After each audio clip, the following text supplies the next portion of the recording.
Do you miss the UK in any way, shape, or form? Yeah, definitely. What do you miss?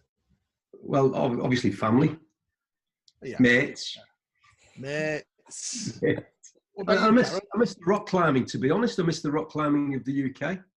Yeah, well, I'm sure you must have, rocks over there that you can climb up. Yeah, they're a lot more serious. Al. They tend to be far larger in size, steeper, Right. Okay. and yeah, you're opening Pardon? yourself up here, because you can't cope with the rocks in Australia. That's what it is. It is.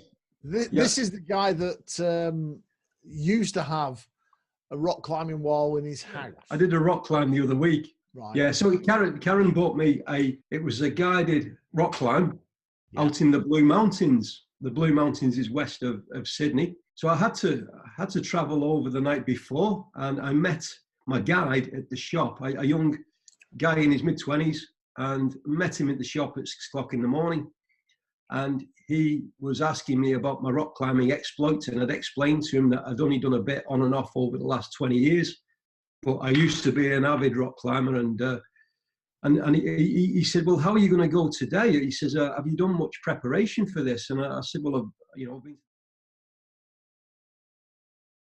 been to the climbing wall half a dozen times."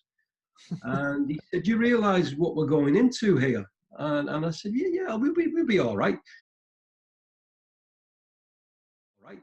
Now, Alan, it's a grade, it's what they call a grade 18, 19, which is known as the lower end of extremely severe. It's called an E1 in UK terms. So E1 was the kind of stuff that I could do relatively easy. I was doing a lot harder than that, like back in the day.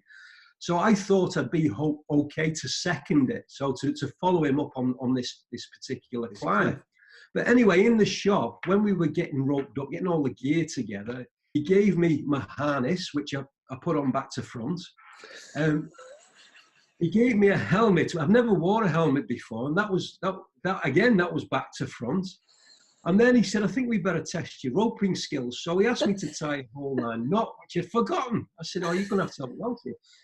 So he started muttering swear words to himself, and he said, "Do you realise what we're going into here? Do you realise how serious this is?" I said, "Yeah, look, it'll be all right." I said, "It'll be all right." I mean, these were knocking by this time because he's starting to frighten me. Anyway, we drove for 20 minutes, got to this car park, and then walked into the top of the cliff. It took about half an hour to get to the top of this cliff, and it was, we're not going over the edge there, are we? So if you can imagine these valleys, where they kind of drop away from the flat land. They drop like big canyons. Yeah. And we were on the edge. This particular canyon is one of the deepest in the Blue Mountains, and he was roping up and getting ready to abseil over the top. And I'm looking down into the valley, and honestly, I've got photos looking down onto the cloud, and I was cacking myself, absolutely cacking myself. So he disappears over the edge. He says, "Are you going to be all right?" I said, "Oh, I'm going to be all right, yeah." Anyway, I kind of roped up and set out. So it's very nerve-wracking going over the edge. And I'm watching the rope kind of go over a really sharp edge. And I'm starting to get a little bit frightened here. And then I look down below, and he's perched in the middle of this flat wall, hanging off it, like on a foothold, hanging off two bolts, looking up at me, and I'm abseiling down, and then the rock disappears from me, so I'm twizzing round in the air, abseiling. And anyway, I managed to join him, and one more abseil, and we were down the bottom.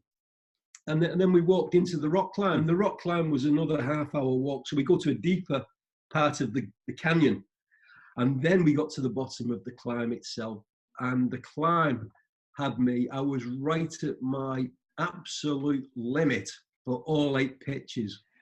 There was one easy pitch in the middle, but the rest of them were all really hard. And it's kind of like vertical or slightly overhanging. Big holes, but if you haven't climbed for a long time, fingers start uncurling.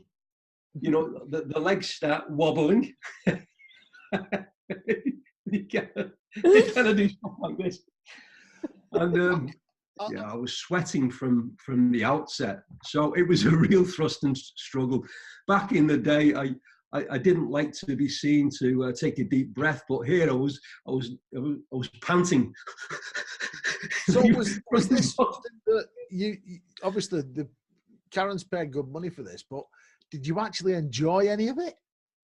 Well, I enjoyed the last bit, which was just pulling over the top. Right. Walking home, yeah.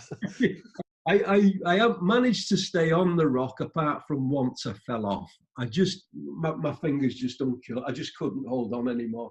I couldn't reach up for this next one. I tried to jump for it, and I grabbed hold of it, and I just didn't have the strength to hold on. And I just I'm guessing you're roped up and everything, so it's not like you're going to fall to your death. Yeah, no, roped up. So he climbs up first, and then he brings in the slack on the rope. So as I'm climbing up, he's pulling in the slack. So if I fall, he catches me.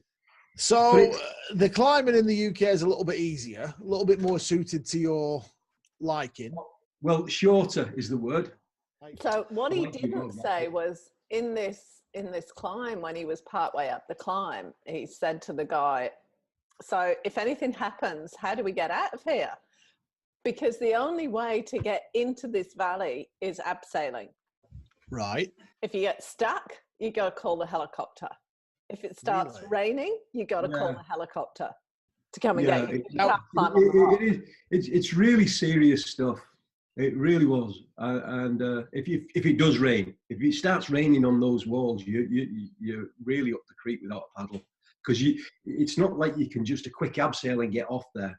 It's a major epic, just because of the height and the steepness and just the way the rock was as well.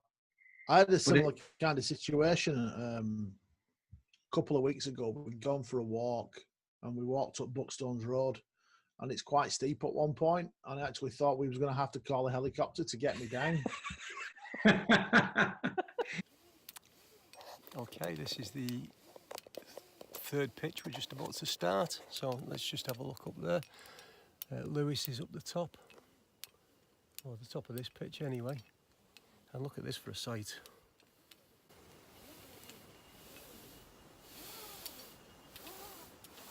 Blue Mountains, sensational. And down that side as well. That was a hard last pitch, by the way.